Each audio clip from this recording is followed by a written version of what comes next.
Good morning, and thank you for joining me for another 5 minutes with the Word, 5 good minutes with the Word. I'm Barry Bryson, and we're continuing our study of the life and letters of the Apostle Peter.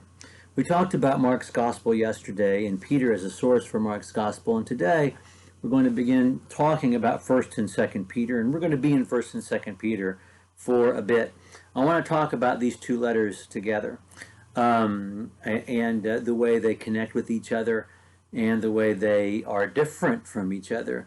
First and Second Peter, as we said, I think yesterday, it might have been the day before yesterday, were written in a very small time frame, sometime after the death of Paul and before the death of Peter.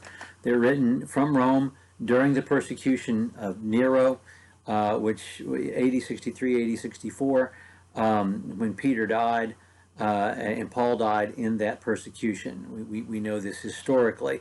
We also know that it's after Paul dies because, as we'll see today, he refers to Paul's writings, or tomorrow I think, and he refers to them in the past tense. And also Paul's staff is now Peter's staff. And so clearly Paul has died first, and then Peter dies later. But it's a very small window of time. So he's writing from Rome during Nero's persecution. Nero's persecution is the first time the state, the empire, the Roman Empire, identifies Christians as enemies of the state and marked them for persecution. This happened following the burning of Rome. This happened because of Nero, who instigated, by all accounts, the burning of Rome. And to find a scapegoat, he identified Christians. Up to this point, Christians had been protected by the state. And we read this throughout the book of Acts, whether it's Claudius Lysias taking care of the Apostle Paul in Jerusalem, or Gallio, who's the proconsul of Achaia, preventing the Jews from persecuting the Apostle Paul. But the Romans are always appearing in the book of Acts as the representatives of law and order. However, Christianity has become so well known by the reign of Nero that it's clear that Christians are not just another strain of Judaism, but something different and significant altogether. Judaism, although it is persecuted, is a legalized religion in the Roman Empire. And as long as the Romans thought Christians were Jews, they received the protection of the state. And also the same persecution that Jews would have received. We know with the decree of Claudius in AD 49, when we read about Priscilla and Aquila, that although they were Christians, they were kicked out of Rome with the rest of the Jews with the decree of Claudius in AD 49. But throughout the book of Acts, the Romans are the representatives of law and order. Nero is one of these guys in history, like Mussolini, or other, tin pot dictators.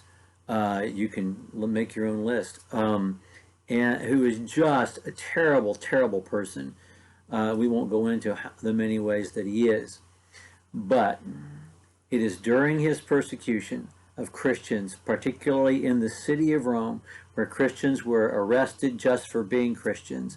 Many of them were covered in tar and burnt alive. Many others, whole families, women, men, and children, were either fed to the beasts in the publicly in the games, or they were sewn up into the skins of animals and fed to the wild beasts. There's a wonderful description of this in the Annals of Tacitus, which we won't take the time to read today, and a depiction of it in the wonderful movie Paul the Apostle of Christ. I love that movie as a recreation of what it must have been like to have been in Rome during this terrible, terrible time. And it's the time when Peter is writing 1st and 2nd Peter. 1st Peter is about persecution. It is a primer in how Christians deal with persecution. And for the next 200 plus years, until the decree, until the Edict of Milan, by Constantine in 313, when Christianity became legalized, 1 Peter was taught in the churches as the way you survive persecution. That is its topic. Second Peter has as its topic the way to deal with false teaching as it creeps into the church. These two things are happening simultaneously from the end of the first century through the second century and into the third century, and then the false teaching much beyond.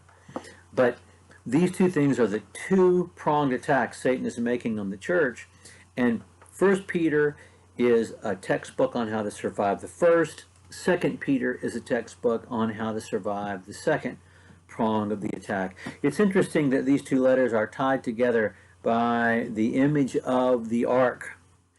The ark is the pivotal image in both letters. In 1 Peter chapter 3, the ark represents God's salvation, the way baptism saves us now.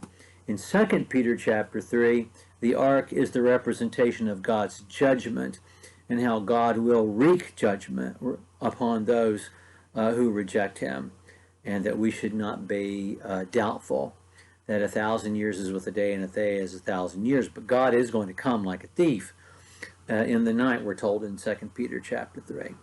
Okay, tomorrow we'll talk more specifically about 1 Peter as we introduce it. We're also going to take a little time to talk about the relationship between Peter and Paul from Peter's perspective in 1 Peter, and then we'll get into the text, which is just an amazing, wonderful, deeply theological piece of work, and has huge connections to Paul's writings, which we'll be talking about in the next couple of days. But anyway, thank you for joining me for another 5 good minutes.